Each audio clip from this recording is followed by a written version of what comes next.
Coach Jojo po, actually, I met him po. after Asia's Got Nag-interview Talent. po, apa. And then, ABS po. that time, nirecommend lang po ng friend. But then, I never thought of anything na sobrang maging effective. Sobrang tagal na po namin. 8 years, 9 years? 9 years na po kami na po ako kay Coach. And so, all throughout, like that, he just helps me. So, that's why I'm loyal. Yeah. Okay. And then, Nung nasa Pinas po ako, I was always doing shows and events and auditions with my parents. Pero, because of moving to another country, wala pong option but to do it all by myself. Pero, I thought I was doing it all by myself. I didn't know na may kasama po akong team, my Korean team, yung, ano ko po, my agency as well. So, yeah, manager as well. So, definitely, naging independent ako, but also in a way na I relied on other people for help. Alright. So, yeah, I think that's the difference between, yeah.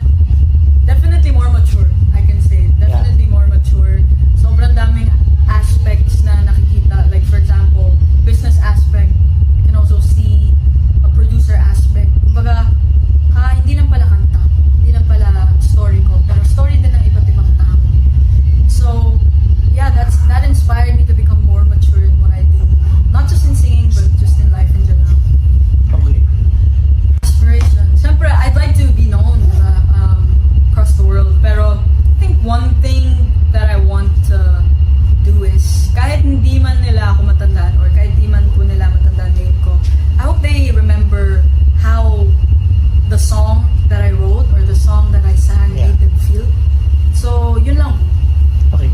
I think Mamulnot sila or losing my heart is basically about not losing to the world again. Kumbaga, ayaw mo nang masaktan, ayaw mo nang ma-hurt, ayaw mo nang umiyak.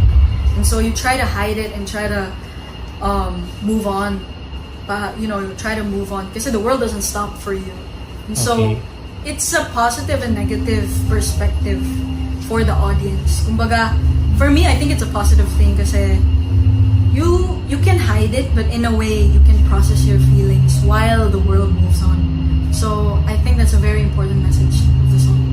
I think, okay, so for fans po muna, I wanted to thank them for actually coming here. May mga Korean fans po who actually flew all the way here. And may mga fans from other Visayas, Mindanao that actually came in just to watch me. So, sobrang thankful po ako na they gave me this warm welcome and I just feel home again in the Philippines. And so, yeah, thank you. Sobrang grateful po ako sa inyong support.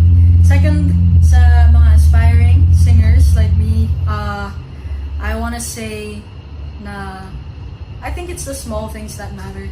So you might not see it today, but yung little things that you do every single day, it builds up to who you are right now. So that's important. And even if you don't like yung kumbaga may discipline din naman kasi. So kahit na hindi mo gusto gawin, pero you have a goal, then from my HTV. Yeah. I guess it was a slow transformation. It was a slow transition as well. Because during my HT days, laging kasama ko po parents ko whenever I went to auditions and shows. But this time, I'm doing it alone sa Korea. So definitely, nung corona, nung COVID po, ang dami pong nangyari. I did musicals, I did school na rin po. But at the same time, I learned a lot. I learned a lot of singing and songwriting from them. And because of that season, na kuha ko po yung skills that I needed to go to K-pop, to go to Korean pop. So definitely a good experience during that season.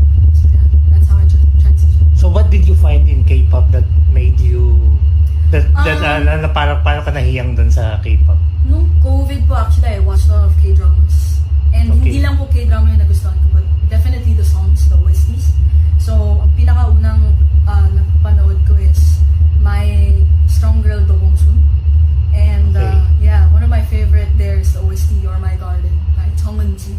And so, because of that, sobrang nagustuhan ko po yung mga OST starting from watching K-dramas. So yeah, that's how I love K-dramas.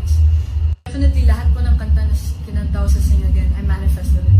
Kumbaga, every single song from round 1 until the end, I asked every single person sa friends, sa mga mentors ko, sa producer, like, what does this song mean? I asked them, and each of them had different meanings. And so, I made it into this beautiful meaning of mine. You know, capturing all of these meanings from other people and made it into, you know, this wonderful and masterpiece. And so, I think na-manifest ko po yun in a way. So, every meaning din po na during childhood ko, during my, you know, my life, I think lumabas na po siya naturally. So, yeah, I think it's good to manifest the songs that you're singing because it will come out naturally. Especially the emotions, yung facial expression. I think it was just natural for me. Sa audition, what particular song is that and what is it all about? Actually, lahat